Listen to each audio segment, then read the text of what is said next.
Assalamualaikum warahmatullahi wabarakatuh. Selamat datang kembali di podcast kita yaitu Capcin Cuap-Cuap Informatif. Nah, bertemu lagi dengan saya Mei sebagai host di sini. Nah, kali ini kita kedatangan tamu dari Puskesmas. dari Puskesmas Bagu yaitu Mas Hendra Eka Putra. Nah, beliau ini sebagai sistem informasi ya Mas di sini. Iya, sekali kalau dalam hal ini ya bisa sebagai PIC, P-Care. Oh, yes.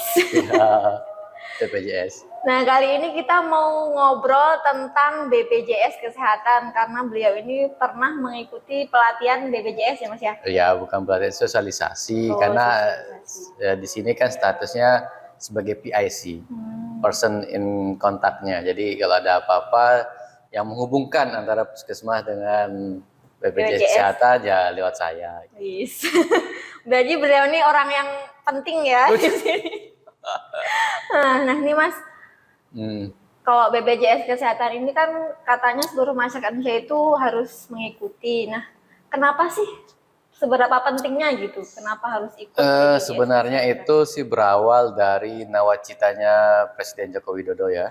Jadi kepesertaan masyarakat untuk menjadi anggota JKN ini masuk menjadi salah satu nawacitanya beliau. Jadi oleh karena itu dibuatlah aturan, undang-undang macam supaya masyarakat ini ikut menjadi peserta JKN. Jadi namanya JKN, nama produknya, nama badannya BPJS Kesehatan, nama produknya namanya JKN, Jaminan Kesehatan Nasional.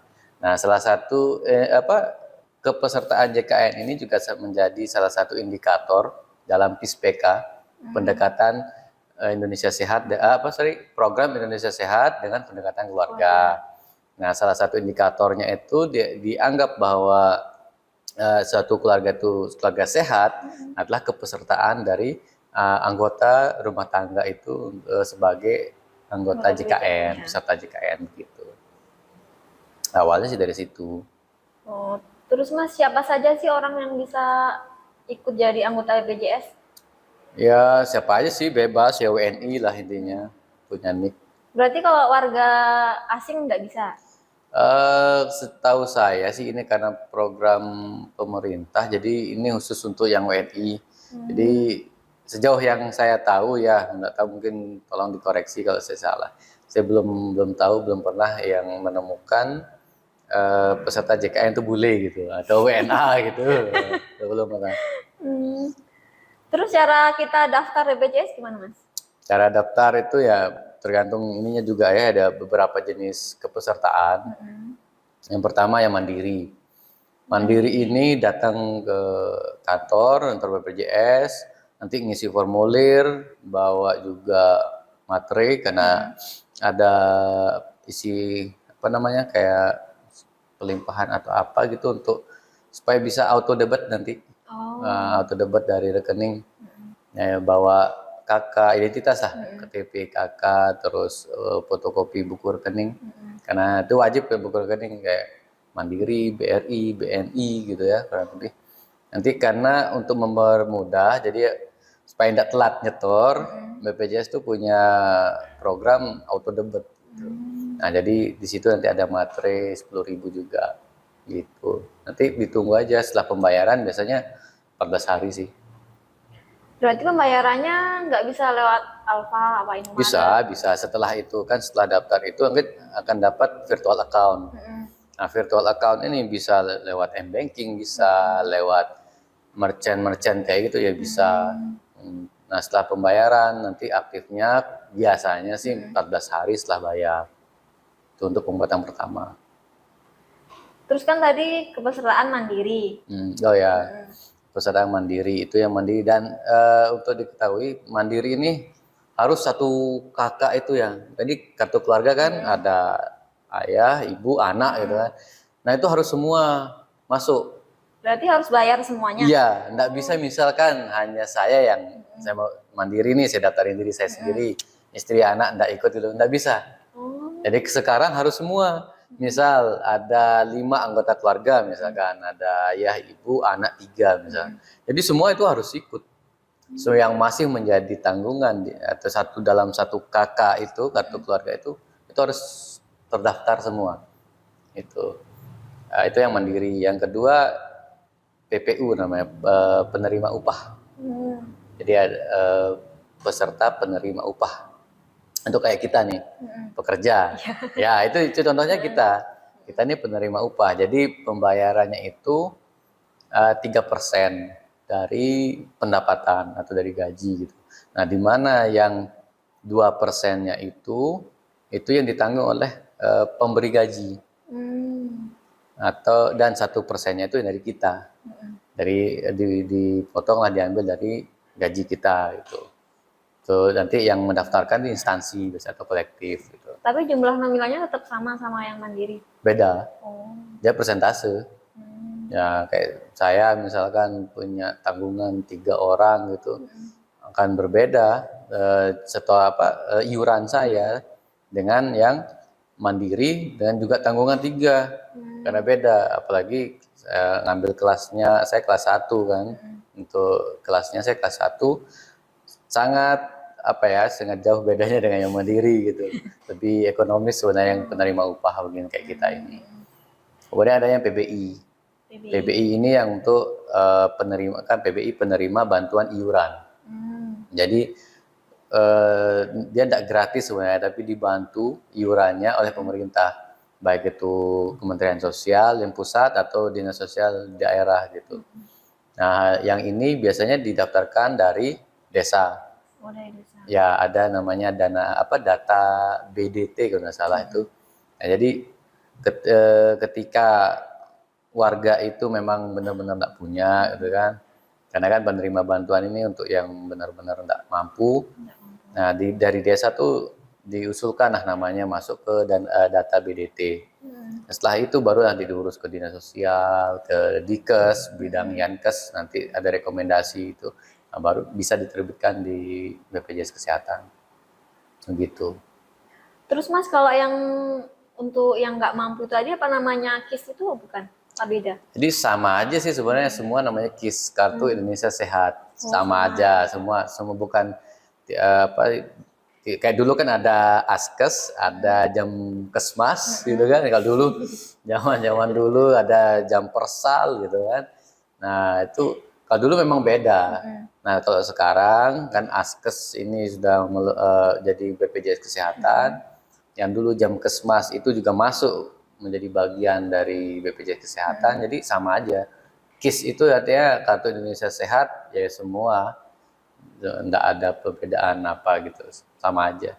Berarti yang dulu udah masuk KIS, auto jadi BPJS gitu ya? Maksudnya dia disamakan kayak BPJS? Iya, kayak kita, saya kan masuk dulu zaman Askes. Zaman Askes ataupun warga-warga PBI ini yang zaman jam Kesmas. Begitu Askes ini berubah jadi BPJS Kesehatan, ya otomatis kepesertaannya gabung ke BPJS Kesehatan gitu. Data-datanya masuk ke sana.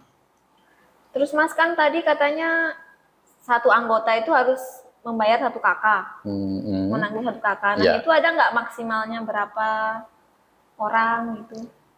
Yang saya tahu sih semua anggota keluarga yang ada di KK itu harus masuk, harus menjadi peserta gitu. Ketika ada yang belum menjadi peserta JKN, ya harus masuk. Misal ada tanggungan ibu misalkan, jadi ayah, ibu, anak 2 misalnya, terus ada satu lagi tanggungan neneknya misalkan masih hidup, jadi tanggungan kita, ya udah ikut juga gitu. Oke, intinya semua yang ada di kartu keluarga itu harus masuk menjadi peserta JKN gitu. Itu kalau yang mandiri. Kalau yang PBI atau yang penerima upah beda lagi. Kalau yang PBI bisa per 1 orang. Oh, per 1 orang. Per 1 orang aja. Misal si papunya ini aja yang didaftarkan sebagai peserta JKN bisa. Bisa gitu. Terus kalau misalnya buat pekerja nih, saya bekerja, terus anak saya tuh udah besar, udah kerja sendiri, tapi masih dalam 1 KK. Oh, enggak bisa, ada batasannya. Batasannya itu kalau nggak salah 22 tahun. Jadi ketika anak kita itu masuk kuliah, itu usia 17 tahun gitu ya. Nah, itu sebenarnya batasnya ketika dia bekerja ketika bekerja pada usia itu sebenarnya udah bisa dilepas kepesertaannya, bukan tanggungan kita lagi. Nah, begitu. Tapi kalau dia kuliah, nah bisa sampai 25 tahun. Nah, kalau dia kuliah, makanya tiap tahun itu harus tetap kita melampirkan atau melaporkan bukti surat keterangan masih kuliah. Itu bahwa si anak kita ini memang masih kuliah. Jadi biar tidak terputus dia. Jadi sering kayak kemarin ada anak dari TNI ke sini, pas dicek kartunya tidak aktif. Masuk UGD kan, cek kartunya tidak aktif. Oh, ternyata dia masih kuliah. Dan setelah tanya-tanya belum melaporkan tahun ini bahwa anaknya ini masih kuliah, jadi belum melaporkan bukti surat keterangan kuliahnya itu. Makanya jadi kayak dipending dulu statusnya. Nanti kalau udah melaporkan ya otomatis buka. Tiap tahun berarti harus melaporkan? Iya, tiap tahun. Kalau pendidikan gitu tiap tahun. Terus kita bisa nggak Mas ngecek sendiri nih, kita tuh masih aktif nggak BPJS-nya? Bisa lewat mobile JKN. Oh, lewat mobile JKN. Daftar itu download dulu di App Store atau Play Store, download dulu. Nanti registrasi di situ pakai nick, email, gitu kan, nomor HP. Ada nanti dilihat, bisa lihat tagihan kita. Kalau yang mandiri kelihatan tuh tagihan tunggakan kita berapa, tagihan berapa. Terus di sana juga bisa screening kesehatan gitu ya. Pindah vaskes juga bisa lewat situ. Misal kita nih, misal Mei mau pindah vaskes ke Bagu gitu, bisa lewat situ mobile. Tidak perlu lagi nggak perlu ngantri-ngantri ke kantor gitu. Jadi banyak hal yang bisa diakses lewat aplikasi mobile JKN. Kan BPJS Kesehatan kan banyak penyakitnya tuh. Apa semua penyakitnya itu ditanggung oleh BPJS apa gimana? Ya kalau penyakit diagnosa itu hampir semua lah. Saya kurang tahu sih kalau yang tingkat atas, tapi tahu saya memang tercover semua. Yang kadang tidak tercover itulah layanannya dan obat-obatnya kan. Ada yang kalau generik sih tercover, tapi kalau kita mau yang merek tertentu gitu ya nggak bisa, kita harus beli. Nah juga layanan kamar itu ya, kalau misalnya saya sekarang statusnya kelas 1, berarti maksimal saya bisa dapat kelas 1 di rumah sakit gitu kan. Ketika saya ambil VIP ya bayar selisihnya gitu. Bayar selisih ya, dari misal tarif ruangan misal 500.000 per malam misal kelas 1. Tapi VIP-nya misal 750 misalkan. Jadi saya bayar 250 per malam selisihnya untuk sekali berapa malam di sana gitu. Di situ sih kalau diagnosa bisa tercover semua lah insya Allah. Kalau kecelakaan Mas? Nah kalau kecelakaan lalu lintas nih ya, kecelakaan lalu lintas itu tidak bisa langsung oleh BPJS Kesehatan. Kenapa? Karena kecelakaan lalu lintas itu wewenangnya Jasara Harja.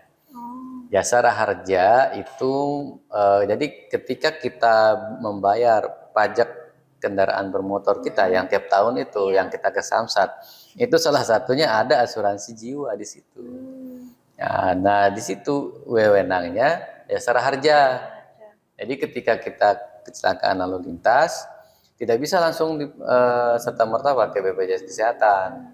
Nah, karena BPJS Kesehatan itu bukan wilayahnya dia, ini wilayah Jasara Harja. Nanti kan tersinggung BPJS Jasara Harja nih gitu kan. Wilayah saya diambil kan gitu. Jadi memang sumber dananya dari sana. Diambilkan dari pajak kendaraan bermotor yang kita bayarkan tiap tahun itu.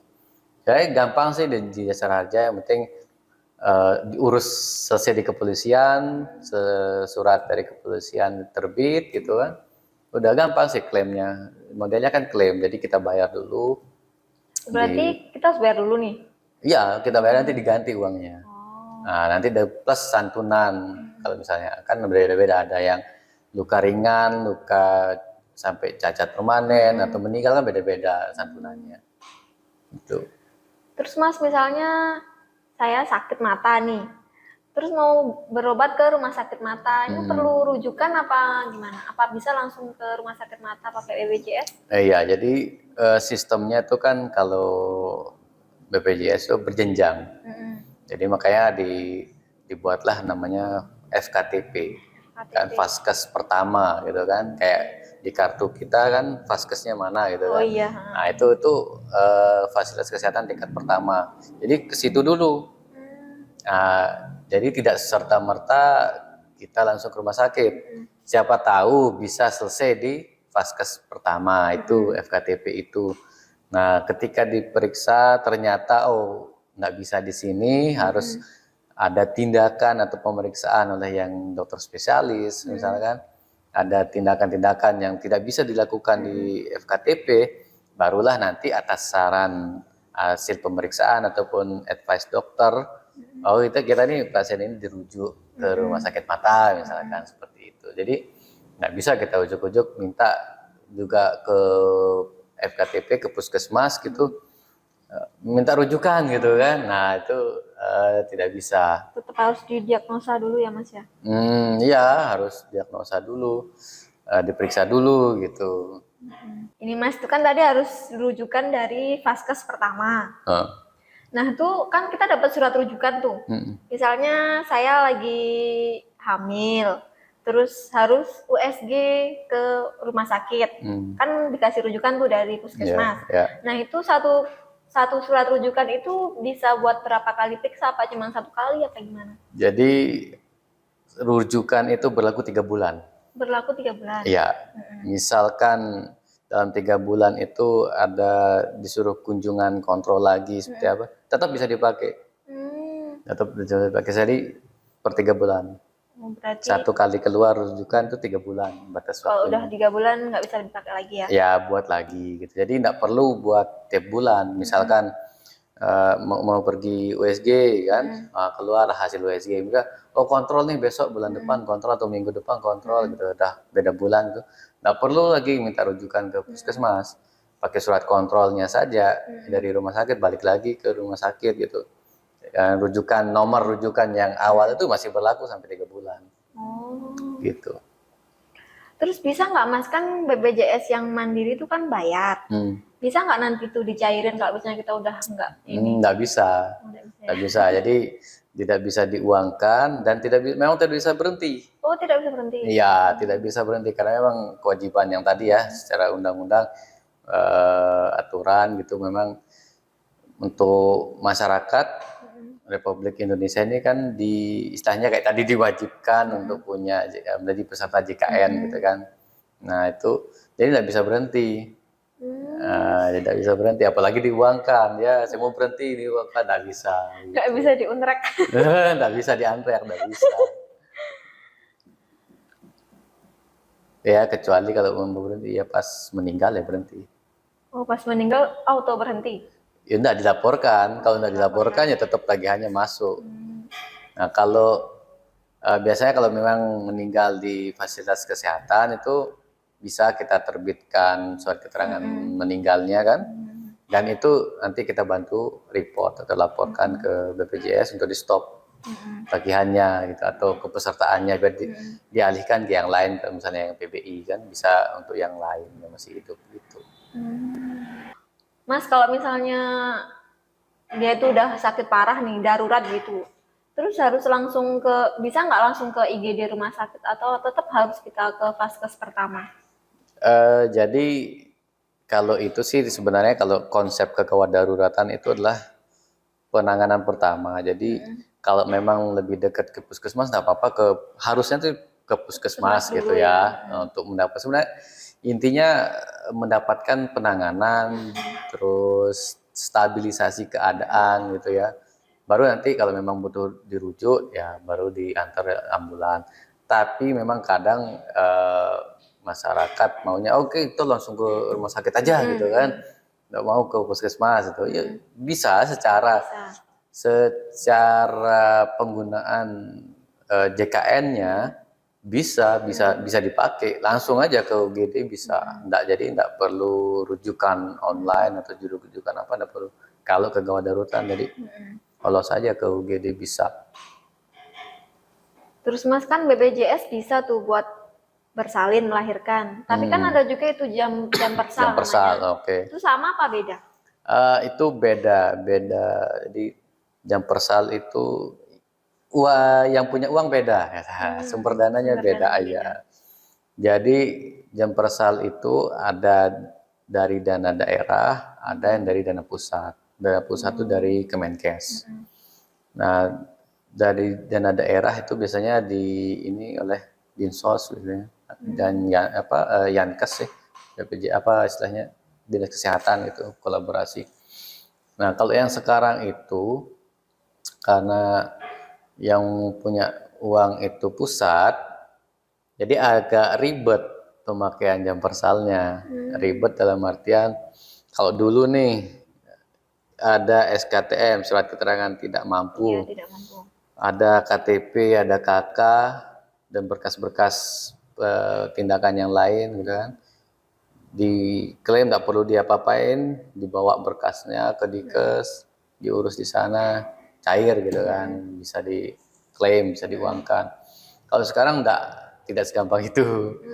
Nah, ini berlaku sebenarnya mulai bulan Juli kemarin. Mulai bulan Juli, mungkin sampai Desember ini, tapi tidak tahu, mungkin masih berlaku tahun depan. Jadi setidaknya sampai sekarang itu dia modelnya begini.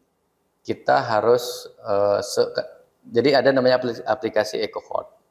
EcoHeart itu mencatat dari ibu hamil, ibu baru mulai hamil, terus ANC-nya, antenatal care itu yang pemeriksaan waktu hamil, terus sampai persalinannya, anaknya bagaimana, itu sampai balita anaknya itu di entry di situ, perkembangannya tuh harus di entry di situ. Nah di situ juga si calon penerima jam persal ini didaftarkan sebagai calon peserta. Contoh ada ibu hamil nih, baru hamil, misalnya hamil muda. Nah ternyata dia memang tidak punya JKN, ya, bukan peserta JKN, tidak punya asuransi yang lain. Dia mau menggunakan asuransi jam persal misalkan, dia harus didaftarkan ke situ dulu. Setelah di-entry oleh bidan tadi, didaftarkan oleh admin puskesmas misalkan atau admin rumah sakit menjadi peserta JKN, peserta jam persal. Diupload lah itu KTP, diupload lah SKTM, diisi biodatanya macam dan layanan yang akan diterima, misalnya ANC, persalinan, rujukan apa. Nah itu harus diverifikasi 2 level, level kabupaten oleh dinas kesehatan dan level kementerian oleh Kemenkes. Kalau data ini sudah divalidasi, dianggap benar, dianggap memang orang ini berhak menerima jam persal, barulah bisa dipakai jam persalnya. Dan ini lama, kadang sebulan itu tidak selesai verifikasinya satu orang. Kayak kemarin aja hampir 2 bulan itu cuma 2 yang sudah divalidasi, yang berhasil, yang lolos seleksi lah gitu. Ada beberapa yang tidak bisa masuk datanya karena begitu kita masukkan nick-nya aja muncul langsung notif. Jadi peserta ini adalah nick ini peserta BPJS kita atau peserta JKN. Jadi ada beberapa ketentuan khususnya untuk peserta JKN yang tidak aktif. Misal nih peserta mandiri tadi kan, peserta mandiri terus enggak bayar kan, di stop kan, istilahnya dinonaktifkan sementara gitu. Itu enggak bisa pakai jam persal. Enggak bisa. Yang kedua, ketika kayak PBI, kan sekarang ini banyak nih PBI yang tiba-tiba nonaktif gitu.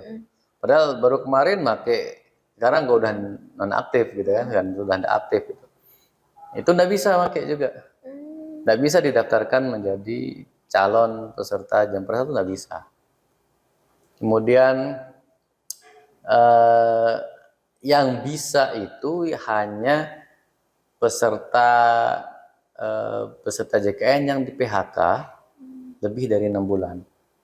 Kalau kurang dari 6 bulan nggak bisa juga. Nggak bisa juga. Nah, ketika dia memang berhentinya itu karena di PHK, kayak kita di penerima upah gitu ya, pekerja penerima upah. Nah, terus dia di PHK di tempat kerjanya. Nah, setelah 6 bulan baru bisa didaftarkan menjadi peserta jam persal. Nah, itu susahnya. Jadi banyak yang tertolak begitu masukkan nick-nya aja, dia udah ketolak karena ini tadi sebagai entah itu dia peserta mandiri yang nggak aktif, nggak bayar gitu kan karena tunggakan premi. Terus ada yang PBI tiba-tiba nonaktif gitu, karena itu juga nggak bisa. Itu yang tantangannya sekarang sulit. Berarti jam persal itu syaratnya hampir mirip sama BPJS yang gratis itu ya Mas? Apanya? Syarat kan ada SKTM tuh tadi. Ya mirip-mirip sebenarnya karena ini memang kan untuk bantuan sebenarnya, bantuan yang benar orang-orang belum nggak mampu gitu. Biar tepat sasaran, makanya dipakailah verifikasi seperti ini. Jadi berkas-berkasnya juga apa istilahnya memang ditujukan benar-benar orang ini tidak mampu, makanya ada diterbitkan SKTM yang tidak mampu. Terus Mas, kan misalnya kita udah daftar nih BPJS Kesehatan, tapi kita itu tiba-tiba di daftarnya gara-gara kita misalnya kena penyakit apa terus harus dioperasi, makanya kita buru-buru nih daftar BPJS Kesehatan. Kan banyak orang yang kayak gitu. Apa bisa langsung digunakan apa gimana?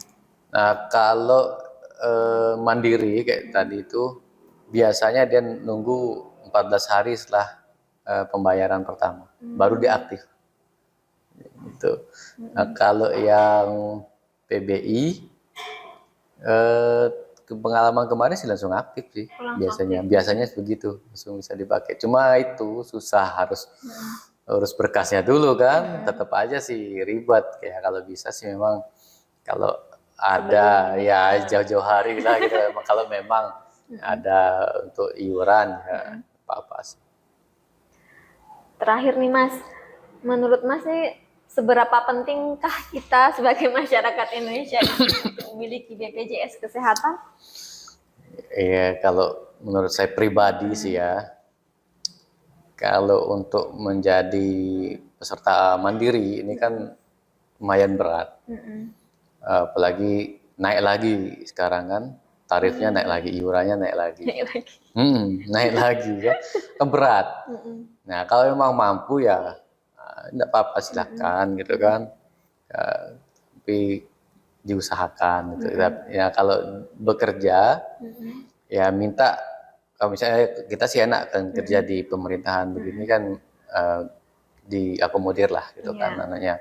Tapi kan banyak yang bekerja tidak di pemerintahan itu kan di swasta itu kan kadang tidak didaftarkan sebagai peserta JKN gitu kan. Nah, itu baiknya sih karena kan di sana ada kewajiban pemberi gaji juga untuk membayarkan. Jadi enggak murni full dari kita aja, dari potongan gaji aja. Jadi ada subsidi dari perusahaan pemberi upah gitu. Jadi diusahakan diomongin ke bos, ke pimpinan, terus supaya dibuatkanlah gitu kan BPJS bisa BPJS Kesehatan, bisa BPJS Ketenagakerjaan sih gitu. Nah, itu tadi ya penjelasan dari Mas Hendra tentang BPJS Kesehatan. Nah, ternyata itu memang penting ya kita untuk memiliki BPJS Kesehatan untuk jaga-jaga kalau misalnya kita nanti kena apa gitu. Nah, kalau misalnya ada dananya silahkan ikut, kalau nggak ada dananya bisa sih ngajuin pakai SKTM ya Mas ya? Ya, kalau memang benar-benar tidak mampu ya lewat desa bisa mengajukan supaya nanti jadi peserta PBI, penerima bantuan iuran. Iya. Terima kasih Mas Hendra Eka. Ya, sama-sama. Sangat bermanfaat sekali ya tentang BPJS Kesehatan ini. Nah, sekian dulu podcast kita kali ini. Buat teman-teman yang masih mau tanya atau masih ingin tahu apa lagi gitu, bisa nanti komen di bawah ya. Terima kasih. Sekian dulu podcast kita kali ini. Sampai jumpa lagi di podcast kita selanjutnya. Wassalamualaikum warahmatullahi wabarakatuh. Bye.